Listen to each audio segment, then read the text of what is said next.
Good. Awful good. I didn't know they made him like that anymore. I guess I'm in love with you. Welcome to MsMojo, and today we're counting down our picks for the top 10 old Hollywood couples. So long now, you've filled my life. Like a great noise that I hear everywhere in my heart. For this list, we'll be looking at the most iconic romances of the golden age of Hollywood. If we missed any of your favorite classic couples, let us know in the comments below. Number 10, Frank Sinatra and Ava Gardner. It doesn't get much wilder than Frank Sinatra and Ava Gardner. Needs you to distraction. Needs you till he's crazy. The two met in 1949 and carried on a torrid affair while Sinatra was still married to his wife Nancy. After he divorced, the two were married from 1951 to 1957, marking 6 long years of passionate ups and downs. First he called you names and said dirty things about you, and then he sprung it. According to legend, their fights were ferocious, but their makeups were almost more savage than their arguments. The first night they met each other, Sinatra allegedly shot out the lights and street lamps. Gardner later joined in, taking out the windows of a storefront. Talk about wild love. He's mad. I've seen him like this before. He's half crazy when he gets like this. Number 9, Diane Carroll and Sidney Poitier. This love story doesn't end well, but for 9 years, Diane Carroll and Sidney Poitier had a passionate romance. You said something about buying me some onion soup. It won't run away. No, but I might. You might. The two actors were both married to other people when they met, Carroll to Monte Kay and Poitier to Juanita Hardy. A few years into their affair, Carroll divorced Kay, but Poitier refused to divorce Hardy for quite some time. All right, give me another day. 2 days, I'm close. In 1965, Poitier finally followed through with divorce, but the romance between him and Carroll only lasted for a few short years after that moment. According to Poitier, he asked Carroll if they could live alone with each other for 6 months, meaning without Carroll's daughter present. Apparently unwilling to leave her daughter alone, she refused, and things ended. Home to me is home. My family is my family. And whatever problems they've got, I've got them too. Number 8, Joanne Woodward and Paul Newman. Put them things down, Miss Clara, because I'm going to kiss you. I'm going to show you how simple it is. You please me, and I'll please you. When Paul Newman and Joanne Woodward met each other in 1953, they reportedly couldn't keep their hands off of each other. This instant sexual attraction is detailed in the docuseries The Last Movie Stars, which tells the love story of Newman and Woodward, who were married from 1958 until his death in 2008. My meeting with Joanne gave birth to a sexual being. I am simply a creature of her invention. Throughout their marriage, they starred in numerous films together, maintaining a romance as well as a working relationship. But while this romance looks rosy, they did struggle, namely with Newman's substance use disorder and the toll that fame can have on a relationship. However, these two made it work until the very end, proving Hollywood romances don't have to end in tragedy. If you can make somebody laugh, then that's very important. Keep her laughing. And he sure does keep me laughing, so. Number 7, Clark Gable and Carole Lombard. Oh, he's dying to see me, even if it's just for a minute. Of course I won't, definitely not. And yet I don't like to be rude to him. I think it's a mistake to ignore people who admire one and who, after all, buy the tickets. Darling, don't waste any more time with excuses. If you want to see him while he's still young. On paper, they seemed so different. He was a dramatic leading man. She was the queen of screwball comedies. But Clark Gable and Carole Lombard are one of the greatest couples Hollywood has ever produced. Unfortunately, their romance was short-lived and tragic. The two first met in the early 1930s when they were both stuck in unhappy marriages. What are we going to do with your husband? What? We must tell him, of course. Tell him what? That we love each other, that we're mad about each other. Lombard divorced her husband in 1933, but while Gable was technically separated from his wife, the two carried out their affair in secret until his divorce was finalized. They married in 1939 and seemed deliriously happy, until Lombard died in a plane crash in 1942. Gable was bereft and reportedly never the same. A couple of months ago, I might have felt sorry for you and let you crawl out. But a lot of things have happened to me since then. Number 6, Vivien Leigh and Laurence Olivier.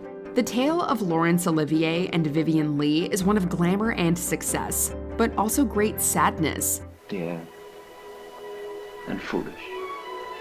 Why foolish? You love me, don't you?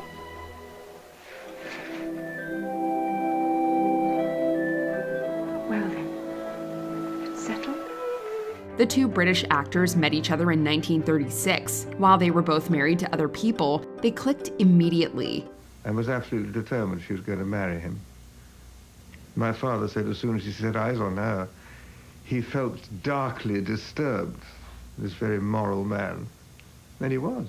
Love grew between them, and they began an affair in 1937 before eventually marrying in 1940. But circumstances beyond either of their control plagued their marriage. Although she wasn't diagnosed at the time, Leigh suffered from bipolar disorder and never received treatment. Leigh's illness affected the couple greatly, and after numerous trials and tribulations, they divorced in 1960. Are you sorry? I'm only sorry for all the wasted years I've been without you. For all the years I shall have to be without you. Number 5, Elizabeth Taylor and Richard Burton. A love so untamable, it caused not one, but 2 marriages. You have told me you were rough and coy and sullen. And now I find report a very liar.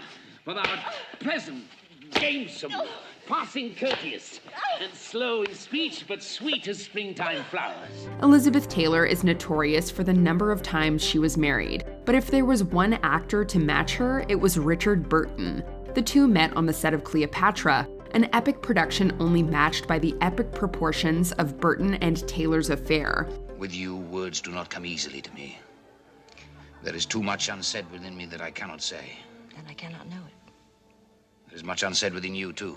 They were both married, but that didn't stop either of them from being public with their affections, something the press latched onto with glee. Liz and Dick, as they were called, made 11 films together and lived a glamorous, jet-setting lifestyle that was anything but quiet. They divorced once in 1974 before giving things another shot 1 year later. It didn't last. Oh, baby, aren't you something? Well, I've got to find some way to get at you. You've got at me. You don't have to do anything, George. 1,000 years of you has been quite enough. Number 4, Tony Curtis and Janet Leigh. When Janet Leigh and Tony Curtis met in 1950, she was a star, but he was just getting started. And I loved you the moment I saw you. I loved you even before then. The relationship moved quickly, and they married in 1951, despite outside pressure not to do so from both of their studios. However, their happiness was short-lived. Leigh didn't like the way Curtis behaved in public, and Curtis thought Leigh was cheating on him with co-star Bob Fosse. I didn't steal you away just to give you to another man. Curtis began having affairs himself, and Leigh's career continued to take off while his stagnated, causing some jealousy in the house. The two divorced in 1962, but not before they gave birth to the iconic scream queen, Jamie Lee Curtis. They weren't really celebrities to me. They were people who went, "Don't do that!" I mean, you know. Number 3, Lucille Ball and Desi Arnaz.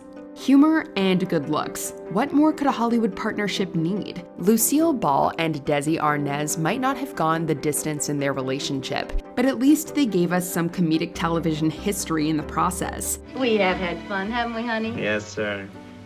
These have been the best 15 years of my life. I Love Lucy starred Arnaz and Ball as Ricky and Lucy, the TV couple who graced every living room in America for 6 years. They weren't your typical Hollywood couple, particularly at the time. We here at Desi Lou are aiming high. We're aiming very high. They established their own studio. I mean, that's an enormous business operation.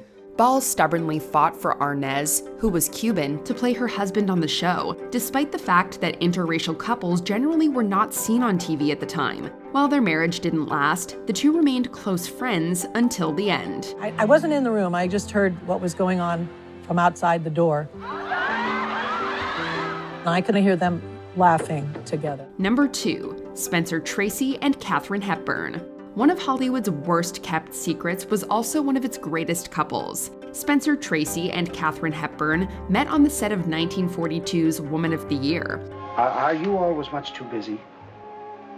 What for? I was wondering about this afternoon. Sorry. Tomorrow afternoon? What's on your mind? They fell hard and fast for each other, but Tracy was already married to his wife, Louise Treadwell. While he and Treadwell were effectively separated by the 1940s and living separate lives, Tracy, a devout Catholic, would not officially divorce her. Still, he and Hepburn continued their affair until Tracy's death in 1967. But I can tell you, the memories are still there. Clear, intact, indestructible. And they'll be there if I live to be 110. They made 9 films together, and in every single one, their chemistry leaps off the screen. You can tell how in love with each other they were. Even when I'm sober. Even when you're brilliant. Before we unveil our top pick, here are a few honorable mentions. Rita Hayworth and Orson Welles. The lady from Shanghai meets Citizen Kane. Will you carry me off with you into the sunrise? Stop tormenting me. I'll take proper care of you. You won't starve. I don't care where it is, Michael. Just take me there. Take me quick. Take me. Tyrone Power and Lana Turner. A torrid love affair that never ended in marriage. Francis D. and Joel McCrea. A love spanning almost 60 years. You won't fail me. You will be back in time. Of course I will. Brigitte Bardot and Jacques Charrier, A French Connection. Blake Edwards and Julie Andrews, a director and actress partnership for the ages. Just as long as we get onto the beach every weekend. That's fine with me. Relax. We gotta make a plan that weekends are gonna be just for us and the family. Before we continue, be sure to subscribe to our channel and ring the bell to get notified about our latest videos. You have the option to be notified for occasional videos or all of them. If you're on your phone, make sure you go into your settings and switch on notifications. Number 1, Lauren Bacall and Humphrey Bogart. Bogey and Bacall, the romantic nickname just screams old Hollywood, and all the passion that entails. Well, I like you. I told you that before. I liked hearing you say it. But you didn't do much about it. Well, neither did you. The connection between Lauren Bacall and Humphrey Bogart wasn't instant, at least for Bacall. She was only 19 when she starred with the 43-year-old Bogart in To Have and Have Not. But when the young actress became nervous on set on her first day, Bogart was instrumental in helping her relax. I don't think I'll ever be angry again at anything you say.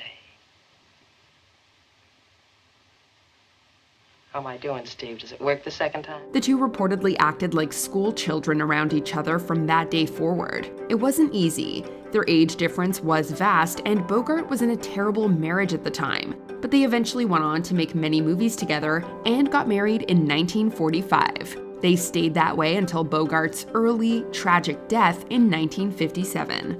You know how to whistle, don't you, Steve? You just put your lips together and blow. Do you agree with our picks? Check out this other recent clip from MsMojo and be sure to subscribe and ring the bell to be notified about our latest videos.